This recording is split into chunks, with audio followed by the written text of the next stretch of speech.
How many weight classes are there in professional boxing? Take a guess. I think you're going to be surprised.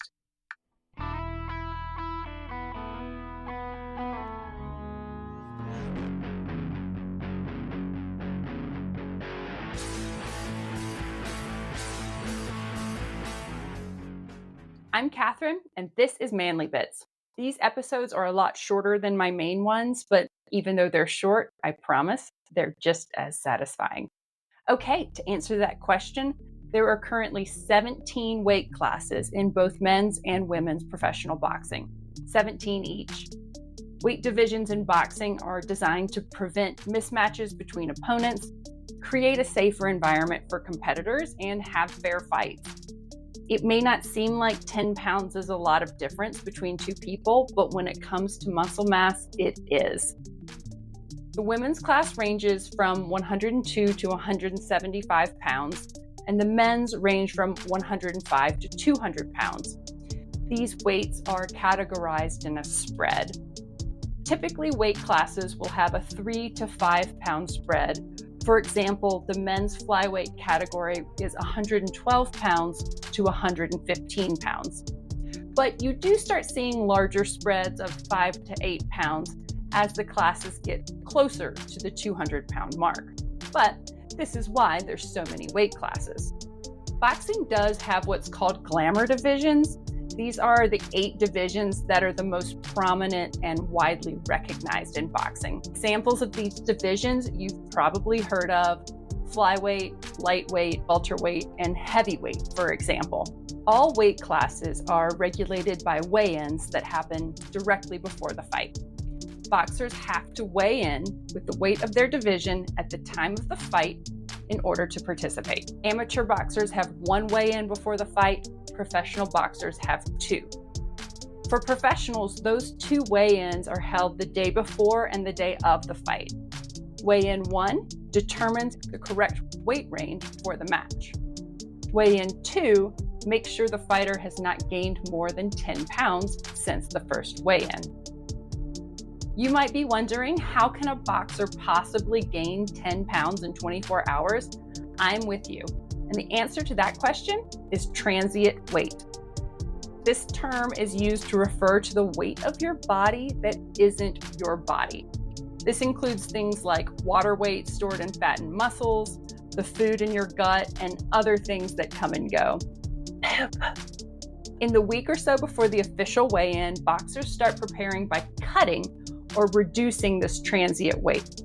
This focus is largely on water weight. It's the largest source of transient weight in the body, and it's easy to put back on. I found an article in a scientific journal referring to the weight gain and loss of MMA athletes around an official weigh-in. It said, quote, "It appears that MMA athletes average a weight loss of nearly 7% within 72 hours prior to the official weigh-in.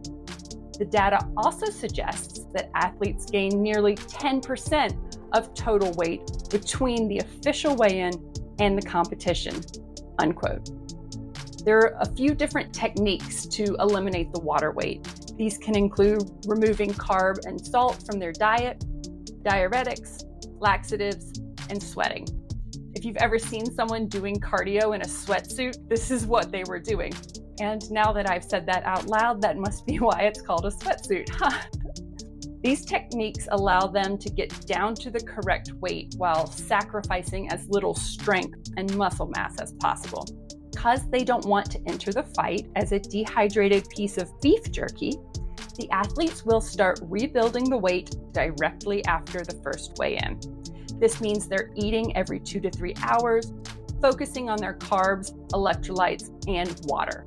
The body is craving all of these nutrients and just sucks them all up and starts restoring them again. So, more information on those weight classes. Amateurs cannot fight above their weight class, but professionals can. And boxers tend to naturally go up in weight class throughout their career because of their bone density and strength growing over time. So they likely won't fight in the same class forever. If they win titles in multiple classes, then they're considered to be a multiple champion, which is a big accomplishment for any fighter. So, differences between lighter fighters and heavier fighters. There's going to be some differences in how those fights look and how those athletes train. Lighter fighters will have more speed, agility, and better footwork and technical fighting skills. They'll be faster on their hands and feet, and fighters in the lighter weight divisions are much less likely to end fights with a single punch.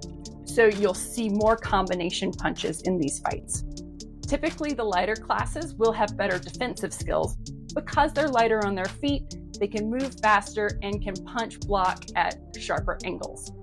Lighter weight fighters also have to stay within a much tighter weight class bracket, and this requires them to be extremely conditioned, which is a nod to their dedication to athleticism and technical skill. On to heavyweights. A huge difference between the heavier weights and the lighter ones is that heavyweight fights can easily be ended with a single punch. So this means the fighters focus on different skills. They don't rely as much on technique or footwork because they can rely on their power. And building that power is most important. Because of this, heavier weight divisions are not as fast on their feet. In fact, they'll often need to be more conservative with their fight to make sure that they don't tire themselves out. Fighters at this level try harder to pace themselves, which leads to fewer punches throughout the fight. In between the extremes, in the middle of the divisions, these tend to be the more popular classes to watch because the fighters will have a combination of strength and agility skill. You'll have fighters with one-punch knockout power and fighters with excellent footwork and amazing cardio. This range of skills allows for more diversity among the athletes and often provides more exciting matchups for the fans, who love to debate if one boxer's agility can beat out another boxer's power. Fans are going to get a wide range of fights between the lighter weights and the heavier ones, just depending on the strengths of those particular classes. Often enjoying the fast-paced technical scoring of the lighter divisions and the power and draw of the one-punch KO of the heavier ones. So everyone, that is what the different boxing weight classes mean and the different kinds of fights you'll get at each level. I'm Catherine, and this was your Manly Bit.